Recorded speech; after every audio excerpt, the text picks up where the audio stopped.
Welcome to Living Chassidus. Together, let's live the Chassidus we learn.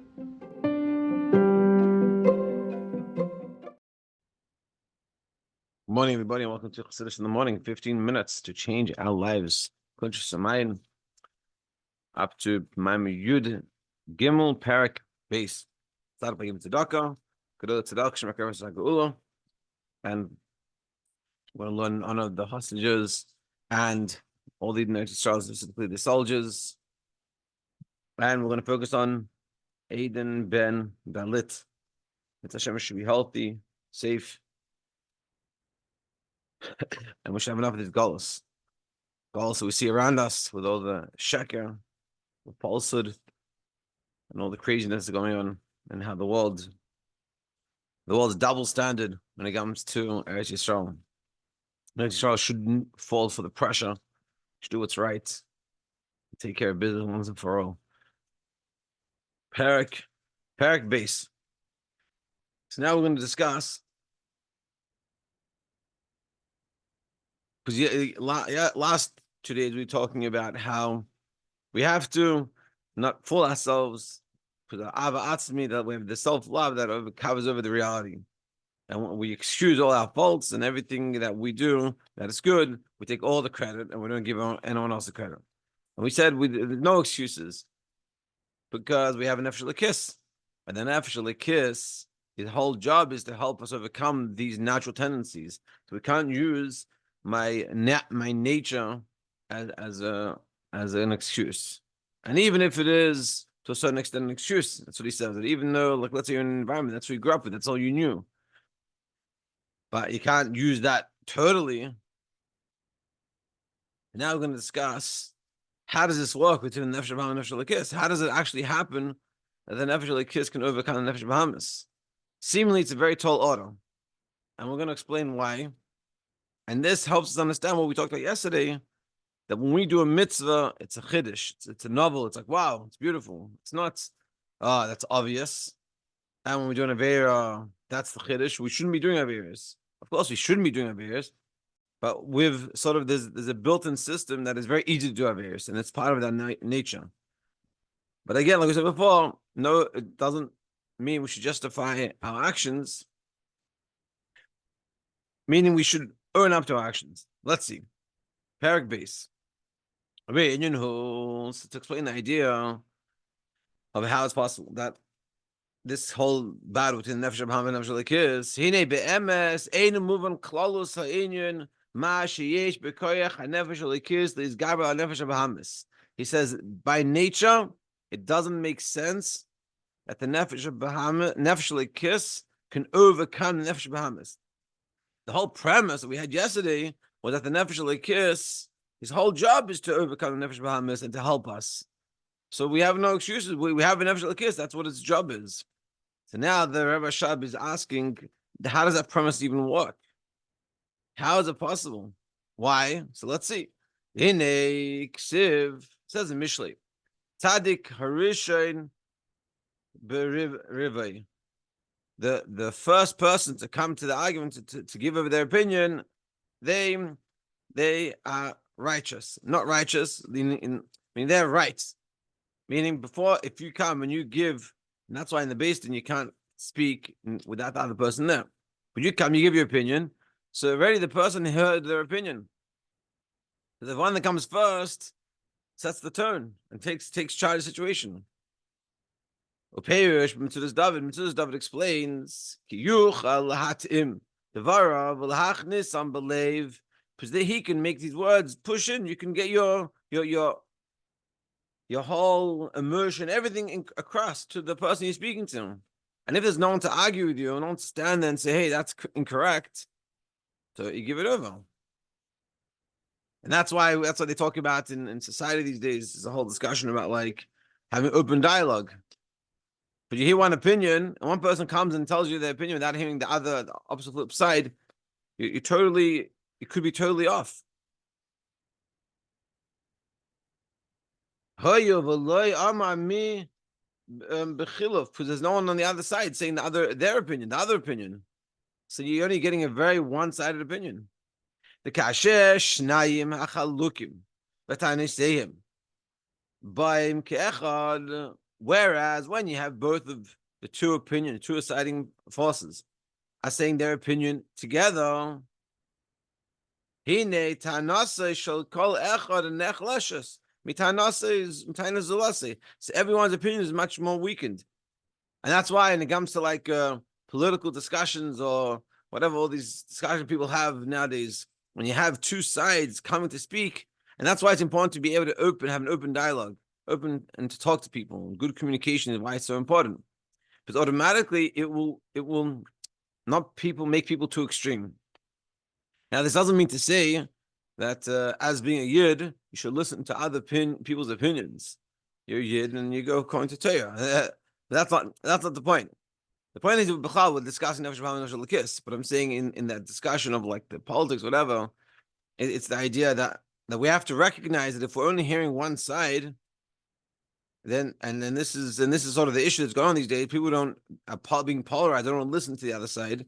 So then you just get pulled in one direction totally, and it can be totally off, and you have no one to like balance you out. Rishin Yachahu Latim Dvar Lachnisam Belay Lashemea Shein Misha Naged Loy Vegam Yachlish B'Tanosim. But therefore, when you have someone that has the free reign and gets to give over the whole opinion, and the person sitting there sort of docile, just listening, so then that will shape the person. And that's why in the college campuses around America, it's such a big issue. Because people are simple people. They're coming to go higher standard of learning, and someone's giving to them one direction, and they're not hearing any opposing views to balance it out. Now, what does that mean in terms of us? So this idea it applies also with the Nefesh Bahamis and Nefesh L'Kis. Shehem Menagdim Binyanim. Obviously, they contrast each other.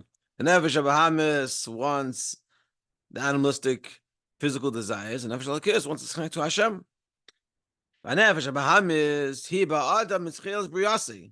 Bahamis comes into a person at the beginning of birth. Like our rabbi says in Sanhedrin, from when does the Yetzer Hara rule over a person, take control? At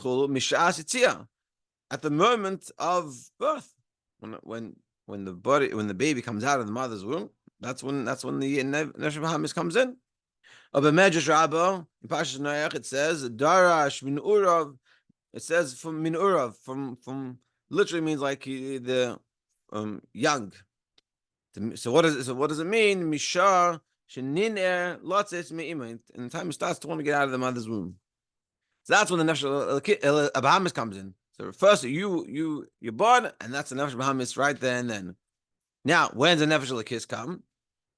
A Nefesh L'Kis nichnas boy keshu ben yud gimel shana v'yem echad. For a man, 13 years and one day, the Nefesh L'Kis comes in. It's down for when it's 12 years and one day, and that time, that's the Nefesh L'Kis comes in. She'az nase mechuyev b'mitzvahs. That's at the point we become mechuyev in mitzvahs. K'reisa b'medrash Rabbah in Kehelas al pasuk, like it says in Kehelas, toiv yeled, better a child, misken, poor, v'chacham and wise, mi melech zaken uchsil, from an old and foolish king. That's what it says. Better a poor young child, a wise child, than an old foolish king. So what does this mean? Toiv yeled misken v'chacham. It's better to be a young, poor child, wise. This is the Yetzer Tov. So why do we call the Yetzer Tov a yeled, a boy, a child? Because it only comes into the person 13 years in one day or 12 years in one day. From an older foolish king, that's Yetzer Hara. And why is it called old? Because it unites with the person from the point of birth. Until his old age. So the Nefesh Bahamis has been around for 12 years, and only after 12 years of being trained in one way of listening, one way of acting, one way of thinking, comes a nefesh al kiss. Nefesh al kiss, it's way behind in this whole process. And so what we're showing here is, by nature, we're set up in a way that the nefesh of Bahamas is here for many years, 12 years. Imagine being taught something for 12 years, and then after 12 years, being taught that, by the way, really we should be doing it differently. It's very hard. And this goes back to the point we were saying yesterday. So now we understand this. When we do a mitzvah, we overcame this natural inclination that we have. Naturally, we're nefesh Bahamas people. And we're able to overcome that. And this comes back to the original question. If this is the way it's set up, that for 12 years we're one way, and then we have the nefesh l'kis come in, can actually start having an opinion. So then, how is it possible that the nefesh l'kis can overcome nefesh Bahamas and can transform us? It seems very difficult and going against the grain. So now, but now comes the question: what about one second here? Are we saying the nefesh l'kis only comes in at 13 years old, 12 years old? So what does that mean? How does that work? So let's see. Even though in the Gemara in the Medrash it says Isa Neshama Me'emasai Nisna Ba'adam. When does the neshama come into the person? Mishas Bekida, at the time of conception. V'ayin Sham b'matneis Kuna. See over there. V'zeu rak shenisna lei nisna boy aval eina pe'elas ad v'yosef ben Yudiyim Mishana v'im kein harei nefesh Bahamas akdima tanasi. So even though the nefesh l'kis at conception comes, so then is it before the nefesh Bahamas, after the nefesh Bahamas? So on one hand we're saying the nefesh Bahamas comes first for 12 years, and now we're saying the nefesh l'kis comes from the beginning. And from earlier than nefesh Bahamas comes in when the baby comes out. The nefesh l'kis comes in from the first moments of conception. So what is it? So then how does this work? Because it does come in the beginning of conception, but it only starts to have its impact, it starts giving its opinion by the bar and bas mitzvah. So what we're seeing here is the nefesh Bahamas is the one that has the reign to tell us and train us and teach us in the ways that it wants. So now that we understand this, and even though nefesh l'kis comes in right away, but it doesn't actually have an opinion at that point. It doesn't get to say anything. So then how is it possible that we're actually able to overcome the nefesh Bahamas? So too with our physical body. Hare kol inyane taivas achilo shtia, all taivas, eating and drinking, ushar tanugim kurevim la yeled kol yeser umisraga behem baragilus mishtareshes boy b'moed. So all these like pleasures and tainug and the kid and things that children want, and the desire and the food and the drinking and the eating and the playing and all these things. That's because the nefesh of Bahamas is a free reign, giving his opinion. B'frat, and specifically b'yosei b'sviva, loy teva, and even more so if we're going to be in a situation where the child is not in a good environment, and which go after physical coarse things, and that's the environment the child is in. Hine kol nyanim aloy tevim oy haroim, all the not good or the bad things, she's raga b'hem, that becomes accustomed to, need to buy him, becomes nature. So it's really becoming a difficult situation. Maamer, like it says, hergel nase teva oy teva sheni, doing things enough times becomes nature or second nature.